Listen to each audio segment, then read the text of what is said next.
Ladies and gentlemen, joining us now is the former featherweight champion of the world, but now the baddest mother in the UFC. Woo. Oos from Hawaii, ladies and gentlemen, Max Holloway. Yes. How are you, Oos? What's up, Pat, brother? Hey, I'm good, brother. How are you feeling? How are you feeling here 2 days removed, well, I guess less than 2 days removed from that battle with Gaethje? I'm feeling like the blessed man forever. That's how I'm feeling right now. That's amazing. Leg kind of hurts, man. I got kicks like a horse. Yeah, saw a lot of that. Obviously, that's going to be a tactic to kind of take away your base, especially with how hard you throw. Let's get right to it. And I know the boys have some questions as well about, your career and everything, but I just want to talk about the moment that electrified the entire world. The moment that locked in $600,000 in bonuses, Max, at the end of this baddest motherfucker fight, okay, the BMF title.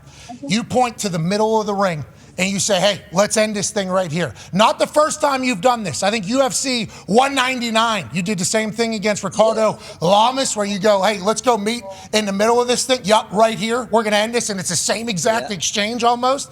Is this just what you feel like you need to do? Are you obligated to do this? And in that moment, is it just like, yeah, one of us needs to get knocked the out here? Yeah, brother. You're fighting for the BMF. You're fighting for the BMF title. You gotta look at this. None of us is stepping back. We're just throwing and coming to each other. It's the BMF title, brother. What do you expect? Did you guys have an agreement beforehand? Like, was there a conversation like, hey, if this gets to the fifth round and it's the end of this, we are meeting in the middle and we are throwing bombs at each other? Or is it just kind of understood? No, I think it's understood, especially with Gaethje. I was telling myself if we was going to the fifth round, that last 10 seconds, I was gonna point down and and swing for the fences.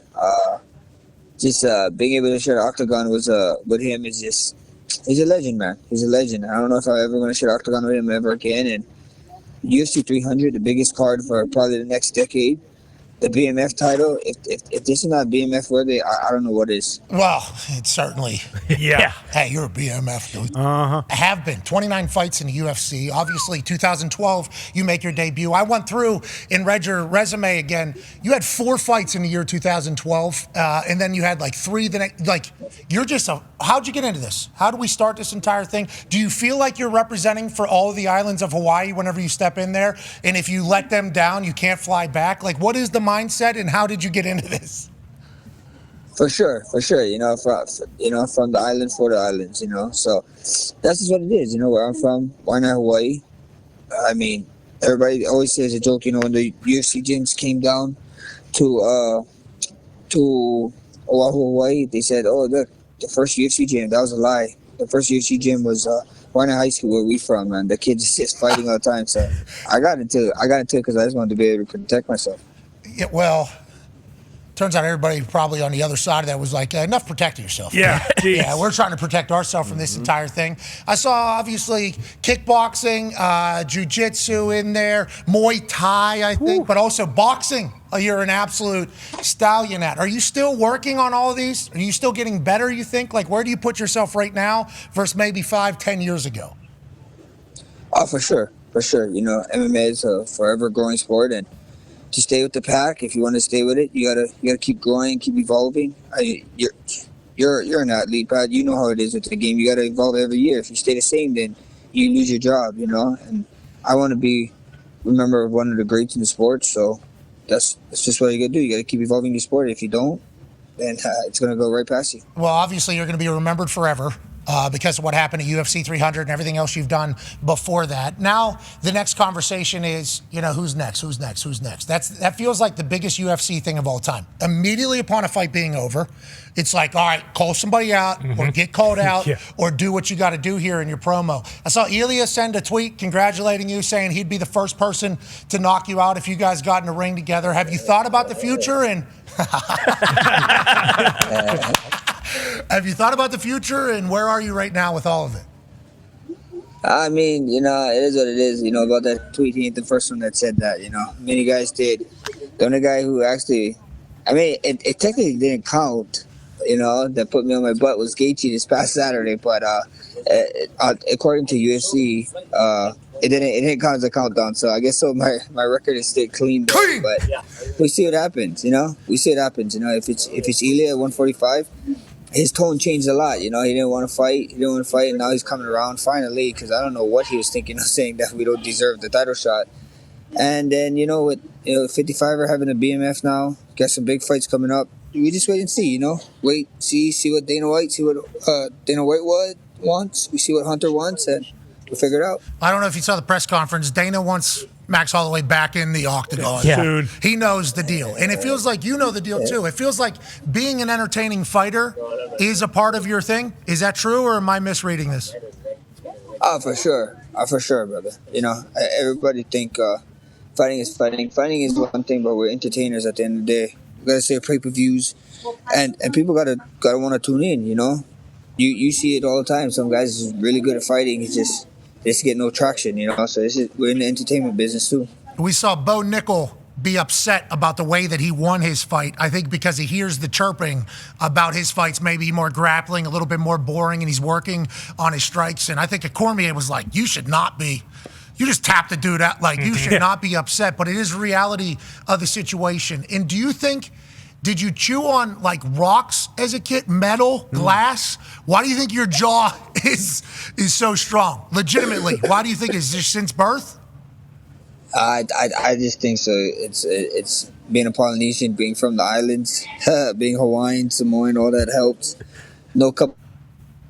That definitely helps, The vibranium, they probably implanted in my chin. Hey, the ooses are the best, dude. Yep. I wish I was an oos. First of all, I wouldn't sunburn so quick.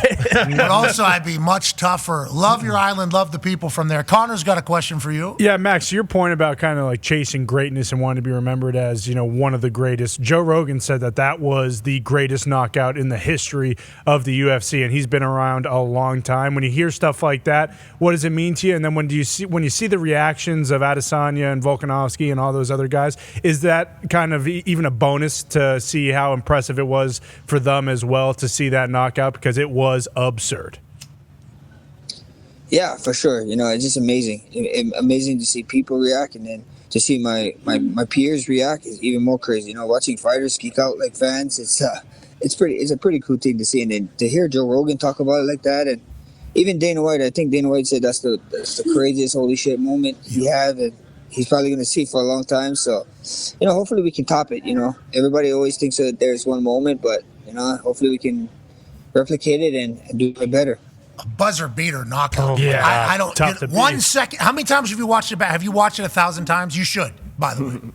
Oh, brother, yeah. It's everywhere right now. You cannot not watch it. I assume your algorithm, just feeding yourself. Brother, it is insane, brother. Even like after the fight, we was watching the top 10. I was crazy when they gave us top 4. I was like, oh my gosh, they had like a soccer guy beating us in the top 10, the sports in the top 10. I was like, what is going on here? Yeah, who cares? Hey, who cares? That does not mean anything. Numbers mean anything. I assume that's going to hit hundreds and hundreds and hundreds of millions of views before the end of this week. And for those that didn't see it or are going to watch it all week and go, holy shit. That was in front of Zuck, dude. Did you get a chance to talk to Zuckerberg afterwards? Yeah. He actually before he came in before the fight, and he gifts us some of his meta glasses, his new meta glasses. So he's a very cool guy, bro. Whenever he's out in Hawaii, he always try to hit me up to train, but then he had that crazy ACL tear, so he's recovering right now. He said he'd be back in Hawaii hopefully soon, and he can box and stuff, but he's not really doing too much MMA. Not a robot. No, yeah, not a robot. Ty has a question for you. Max, you mentioned how, Gaethje kicks like a horse and you're kind of feeling it in your leg right now. And then Pat alluded to, you fighting multiple times during the year. What is the recovery process like after a fight like this? Because you're throwing so many punches, you're going deep and all that kind of stuff. Like, do you ever go into the octagon feeling 100%? Or now that you've been doing it this long, is like you're dealing with shit no matter what? Yeah, I think so. In any sport, you go in there, you're never ever 100%, but you try to be pretty close. You try to be pretty close to that, and then the recovery time. Hopefully a week or two I'll be fine, and then we go from there. A lot of people A lot of people like to call me like Wolverine and stuff because after a week or so, I'm back on it. You know, it's just like I said, man. The punches with Gaethje wasn't. He hits hard. Don't get me wrong, but when we was in that last 10 seconds, he was missing. That the wind was hitting me, and it hurt. You know. So, but his kicks, brother. The guy kicks like a donkey or so. I don't know what. A kangaroo coming off his tail. The guy kicks hard. I love that. I enjoy the respect you have for him as well, because after watching the fight, it's like, I hope these two warriors know that what they're doing for us is awesome. And you talk about the strikes and everything. There's a bunch of stats coming out about your historic career right now. Total strikes landed in the history of the UFC, 3,622, obviously about 1,000 more in second place. And then significant strikes landed, a couple thousand more than everybody else. You're an absolute monster, pal. Absolute monster. Are you back in the gym in like a week or two? Or how does this, do you have to like I think we talked to Michael Chandler. And congrats to him finally getting the Conor McGregor fight on the books. That's good for him. He talked about how like it's just his lifestyle. Like if he doesn't train, he doesn't feel like he's doing life. Are you the same way? Are you always in the gym, remain in the gym, or how do we continue to go day to day here? You know, we see it happens. You know, my son wasn't able to make it this fight. We promised him a trip to somewhere, so we got to do that first. But yeah, man, I'm not like that. If I miss the gym, it's not the end of me. So I'm not something like that. Yeah, and sometimes I don't want to see some of the people at the gym. You know, my strength and conditioning coach. I mean, I tell him all the time, brother. I do not like seeing your face, because every time I see his face, it's gonna be a tough day. Well, that's inevitably that's why the fifth round at the end after 1 second knockout to still have the energy to do the full celebration afterwards. Like I'm puking 30 seconds into round one. You go 5 rounds, literally the longest knockout fight in the history of the UFC with 1 second left. And then the juice afterwards is remarkable. So that strength coach might be an asshole, but it seemingly has paid off. Pretty good. Boost. Are you sparring? So obviously when you're in camp, are you fighting? Like, are we fighting people, or how do we, because you don't have to test your chin, I assume, at this point, but what is the sparring like going in to fighting somebody like Gaethje? Brother, like, so, you know, before we gave out sparring, just like how you said, because like we have so many wars, and like I've been training so long that I felt like we just needed to be able to move with some of these guys, and even with my training partners, you know, like if we start going hard and they got to give me a certain look, and they start, you know, like even me, if I got to give a certain look to someone and I start getting beaten up and I know my look is going to be better than the look that I need to give, I'm going to go to that, because no one likes to lose, you know what I mean, at the end of the day. So I was doing this sparring where it's like speed, so these guys could give me the look that I needed. But for Justin Gaethje, brother, this is like going to the gates of hell, you know, fighting this man, you know what I mean? So we had to bring sparring back, bro. You know, I had to cut the hair, we had to go back to the old ways, and we did sparring, man. We got after it. You know, shout out to my teammates, shout out to my coaches. We did the damn thing this one, bro. It was a tough camp, a hard 10 to 12 weeks, and I'm just happy that we got to get our hand raised after it. Hell yeah. Congrats to the entire camp. Performance of the night, fight of the night, and then obviously whatever you're getting paid for the fight, and now you're BMF. I mean, let's go, dude. Yeah. What a Saturday. What a Saturday in Vegas. D-Butt's got a question for you, Mac. Hey, speaking of that, so 10 to 12 week training camp, unbelievable fight all the way down to the wire. You talked about an unbelievable, Pat just brought up unbelievable Saturday night in Vegas. What was that post-fight celebration like? You know, obviously you had that energy. We talked about your Wolverine blood, how quick you heal. But what was that night like after, obviously, that incredible weekend? Brother, I had so many friends and family come out to the fight. We just went to a hotel bar and we just kicked it for a little bit, and then not go sleep until like 5 o'clock in the morning, brother. It wasn't like a party or whatever. We went to the club. I just had a bunch of like 20 to 30 good people that just lived with, that grew up with me, who was around me for a long time, and, you know, just kept it intimate, you know. We don't really like going out and doing too much stuff, but I just you know, shared that time with the people who dedicated, especially with my wife. You know, I gotta give my wife. I give her hell for freaking 12 weeks at a time. So I'm a lot to deal with, brother. So just to be able to hang out with her means a lot. How's your surfing? Speaking of your wife, I assume you can surf because you're from Hawaii. Is that an asshole assumption? Yeah, it's pretty asshole or something. I'm all right. My wife is a professional. I like to talk like I'm better. You know, you gotta pick the game, but I'm terrible. I'm terrible. My little boy's getting better. I love My it. little boy's getting super good at it, and yeah, it's pretty good. Every time I go out there, I go to the island a lot. Oh, look at you! Wow. I see you riding barrels, dude. I see you out there doing your thing. I know some of the lingo because my wife and I, we love Hawaii. That's our place, like we go to.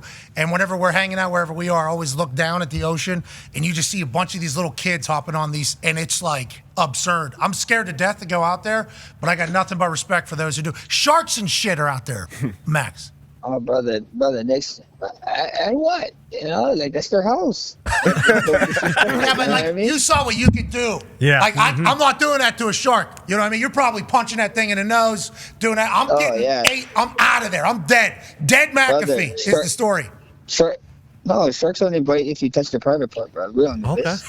You just can't. Can't be doing that. Can't be touching the dong of a shark. Okay, good to know. I just learned that. All right, last question here from Tone. Max, we appreciate you. Yeah, Max, I saw Pereira got his black belt after getting his win this weekend. Do you know, are you going to be getting your black belt now in Brazilian Jiu-Jitsu now that you got your win this weekend at 300? Is that how that works?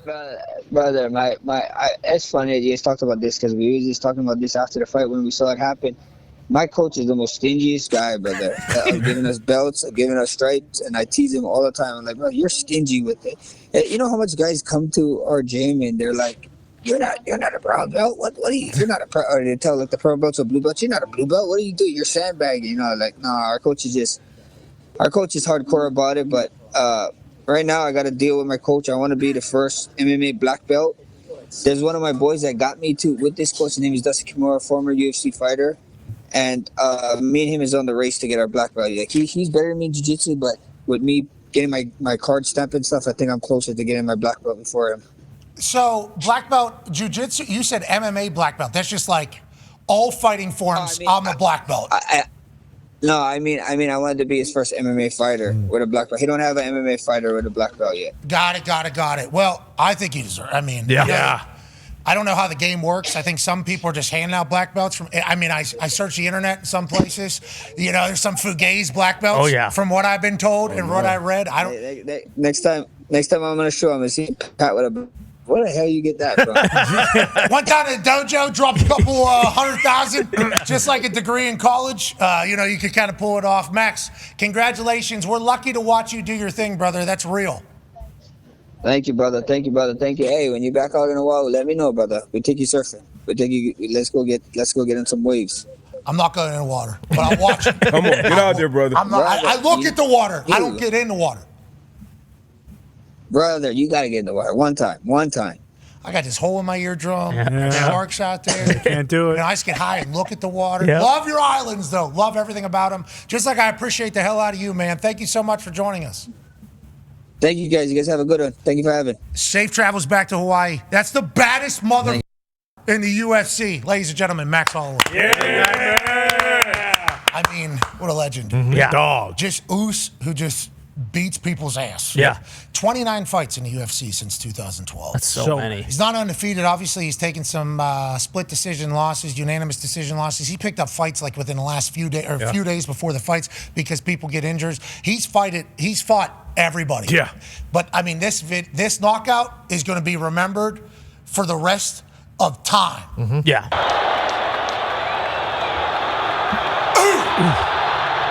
Damn.